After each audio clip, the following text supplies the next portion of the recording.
We now move on to a session from Matt Moores, who's the Head of Revenue, EMEA at Lilt. Matt previously served as the Chief Revenue Officer at SaaS company, offering tech-enabled digital marketing and creative services. Prior to that, he was Vice President at TransPerfect, where he worked for over 10 years, overseeing a global team across the US, EMEA, and Asia Pacific. Hi, Matt. Thanks for joining us today. How are you? Hi, I'm doing fine. Thanks. How are you? Very, very good. Lovely to have you here.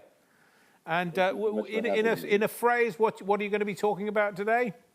Yeah, well, as this is the Customer Engagement Summit, we're here to talk more about the global customer experience and engagement. So thinking about it from the perspective of different languages and different types of people who may want to be interacting with you.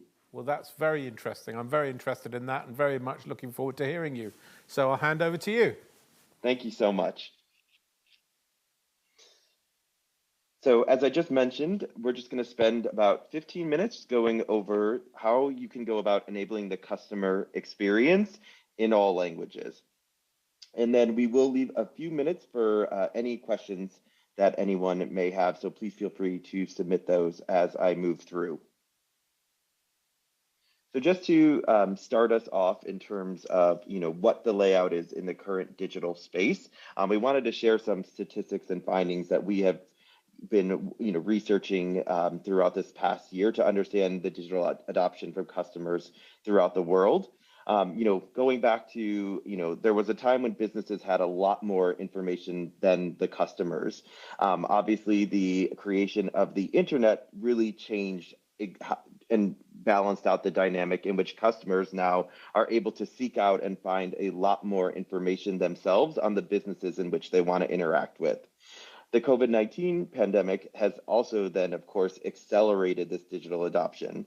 The average percentage of customers that are engaging digitally has now nearly tripled over the last 3 years. And of course, the last spike being the pandemic and all of us consuming far more online. And I guess even in this case, attending a virtual conference. So proving that out even with what we're doing here today. When you're looking at some of the most iconic and current brands that a lot of us are talking about and buzzing about, they're really putting the client experience first and being very vocal about why they're doing so. So we have that represented here by two brands, Canva and Snowflake. And you'll see here that it's really just about how their businesses are just focused in on the experience that their consumers are having. And so that even is far beyond just the product in what they're offering. They're highlighting how the experience part of it is actually just as important and just as critical. I think that a lot of it comes from a lot of us need to shift our idea of what exactly customer experience means, and maybe it'll help frame what we're talking about today in this presentation. A lot of times when we're thinking about customer experience as a whole, we're thinking about chatbots when you go onto a website and you're quickly looking for a question to be answered. We're thinking about all those emails that we get in our inbox from different brands that we're actually interacting with at some level. But customer experience is actually far beyond that. And actually, it follows through the entire purchase funnel, beginning at the awareness part of the funnel with advertisements, all the way down to when it comes to retention, where some of that self-service and customer health through NPS surveys are being managed in order to actually gauge the health of your consumer base. So we want you to start thinking about the client experience as being far beyond just a help or knowledge-based portion of the customer experience. Currently, the consumers are usually using about 10 different channels when they're looking to absorb and find information or interact with the brands that they're wanting to work with. So kind of this helps put it in the framework of the last slide in terms of kind of what is all surrounding this the consumer when they're experiencing this. So again, it goes from advertising to emails to newsletters, support, social media, blogs, and websites. All of that is probably not new information to you, but what we really want you to consider today is that when you think about from the consumer standpoint, they are viewing this as one way in which they're interacting, independent of what channel they're actually interacting with your business on. The truth is, behind the scenes at most businesses and most brands, These are all very much owned and siloed in different departments across an organization, across a multitude of different platforms. So your ads could be living in AdWords, they could be living in Facebook. Your website might be hosted on Drupal, WordPress, Contentful. Emails are being managed through another database. Figma is being used for the digital product. I'm naming a lot of different ways in which businesses are currently housing this content on their side, and it's actually very siloed. So it's hard to bring a consistent experience for the consumer if in fact all of these different content, if in fact all the different content is living in different places and has different content owners at the business level. Appreciating the complexity that even exists in the English experience for a consumer and where English content is housed or whatever the native languages of that organization, framing that and now thinking about, okay, what about the language aspect, or how do we handle getting that all of that siloed content into the language of our that the consumer is wanting to interact with our brand. So this is an example that we do a lot of research here at Lilt, and we look into a lot of different brands and companies, and we try to go back to those 10 channels. And in this example, we were on a consumer products page, and we were simply pretending to be a Japanese consumer wanting to interact with the brand. We found we were able to find content in the native language and through the website and the newsletter, and even at the NPS level when there was a follow-up to the consumer. But we then noticed that the consumer was being redirected to English in some of the advertisements they were receiving online, some of the emails they were receiving when they tried to absorb and interact with the brand on social media as well. And this you will find is consistent in even some of the top brands of the world, that they haven't yet answered for finding a way for that consumer and that customer to experience all parts of these 10 channels in their language of choice, in this example being Japanese. So I think that there is an obvious reason I think that all of us inherently believe that consumers probably would want to interact with the brand in the language in which they're most comfortable in interacting with or in reading and speaking. But this is also true in leaders in different organizations. So we actually surveyed over 300 companies, and 91% of the leaders at those organizations and brands believe that localization does impact the overall customer experience. We, of course, as a tech-enabled language services provider, do believe language is as well part of the core part of the customer experience. We think that it has a direct impact on the reach of your brand. You're limiting your brand's reach if you're only reaching in English or in the native language in which you've written the documentation or your brand website. It also stops you from engaging with a lot of these consumers and building those deeper connections even if your website is translated, that no other part of the content journey is translated for that consumer. Most importantly, though, especially on the B2C side, it has a major impact on the conversion ratio of people coming to your site, especially if they then are encountering a broken customer experience in the language in which they began to engage with you on. So we wanted to we're very metrics heavy here at Lilt, and we believe that metrics are really important in forming, the importance of the topics in which we talk about every day. So there was a study ran, and it was found that 76% of correspondents agreed with the following statement: when faced with the choice of buying two similar products, I am more likely to purchase the one that has product information in my language. And that is a really important statistic to share with everyone today. Hoping some of you may have already been aware of that, but that means 3 out of 4 customers would prefer a product over another product if the information about that product was being offered to them in the language in which they were wanting to receive it. And I think that is a really important note. The other part is that, when we think back to the purchase funnel, which I'm sure many people have talked about in other presentations throughout this conference, that there's actually a statistic that 90% of lost sales across Europe actually happen at the checkout page. So one of the most critical parts of the purchase funnel, when the consumer is finally ready to convert and finally ready to make the purchase.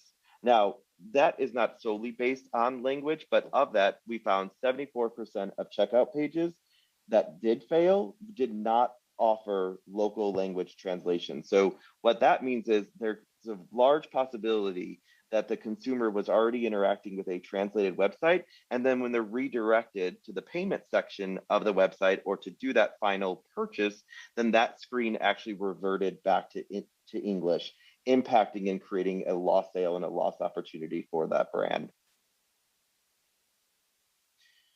So I've outlined and spent some time on, what the problems are, the complexity of solving this type of problem. And now, of course, I'm going to talk about what we believe is the solution to how to actually change this experience. Here at Lilt, we have worked very heavily in designing what we refer to as the global experience. This is a new way of designing and deploying multilingual experiences across every single step of that customer journey that we were already referring to. Thinking back to how we talked about how that is actually very siloed and often more difficult at a business level, even in English, I'm going to talk about some ways in which you can actually achieve this even when it comes to other languages. Our platform and what we believe this category is built on is that there should be a seamless connectivity to all of those different content repositories that we showed on the other screen. You don't want to find a solution that is only going to answer to some of the different content management systems you may have in place or some places in which the content is residing. You want to be able to provide seamless connectivity to allow all parts of the content for localization. It also needs to be built on and ours is built on a foundation of artificial intelligence. We know that a lot of interactions with customers is fast and want it to be in real time. You have to be able to respond to that with high quality translation still, but it needs to be built out in a system that is built on artificial intelligence so that is actually able to happen. Of course, another pillar that's really important is that you want to be brand obsessed, which means you want to make sure you're providing a consistent brand experience even when it is in another language. And there's many tools in which to do that. And you want it to be built on this idea of continuous improvement equaling improving the customer experience even in languages outside of English. So in terms of what Lilt provides in our global experience platform, we're able to actually help our clients monitor all the different points that we highlighted earlier today of that global experience in the different languages. And we help them manage the gaps in which might exist within their current customer experience. We help deploy brand consistency, even with when in other languages, by following the framework that's been provided in English, but then adapting it appropriately for the languages that might be in scope.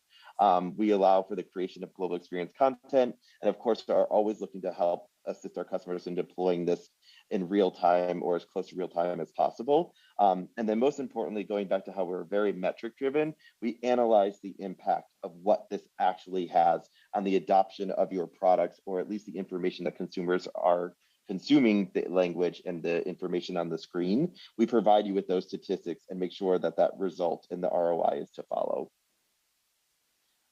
Here's the plug for Lilt, in which I work at. So I know I've made it seem complex when it comes to the customer journey, but working with Lilt is actually very simple in that you literally just send untranslated content into our systems. We have a connector forward approach. So we're able to connect with all the different connectors that you have. And going back to that earlier slide, think about that your organization probably has.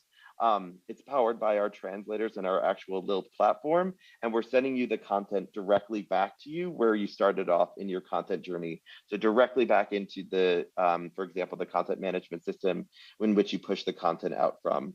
That's really important because we don't want you to adopt our platform. We want you to remain exactly where you are at on your side to ease the ability of content coming in and out of your system and to be able to make this an easier process. This kind of just highlights the entire process. So for those who may have already had some interaction or experience with working with language services providers, everything here will probably resonate, but just so everyone knows that the Lilt platform is really focused on an entire seamless approach to language translations because it goes far beyond just saying, okay, let's translate it. We understand the complexity of language and that, outside of integrations, there also has to be linguistic management and ability to report on the accuracy and impact of those translations. And then finally, just wrapping it up again, kind of putting out a new way to look at the purchase funnel by system. And this is why, again, that we really believe in a connector forward approach when it comes to the global experience and when it comes to localizing for your clients, because the purchase funnel is actually full of an array of different systems that make up the customer experience. And you want to be able to connect in with all of them. And so providing a consistent experience for your consumers, independent of where they're at in the purchase funnel and what channel they're using to engage with you as a brand. Brilliant. And Thanks very much, Matt. Terrific. That was terrific. We've got a couple of minutes left. What's next steps for you, Matt, in your role with these services? What's coming up for you? sure. Well, we're continuing to invest as a company in the global experience platform. So we're literally creating what we believe is a new category for businesses across the world and enabling them to treat it as a new category. So translations and the language services industry has been around for many, many, many years. What we're proposing and what Lilt is doing, though, in this industry is creating and respecting it as a new category as a business global experience and enabling consumers to actually do it across all different systems and all content that they have. And in the end, our mission as an organization is to make the world's information accessible to all consumers, independent of what business is or how they're trying to interact with it.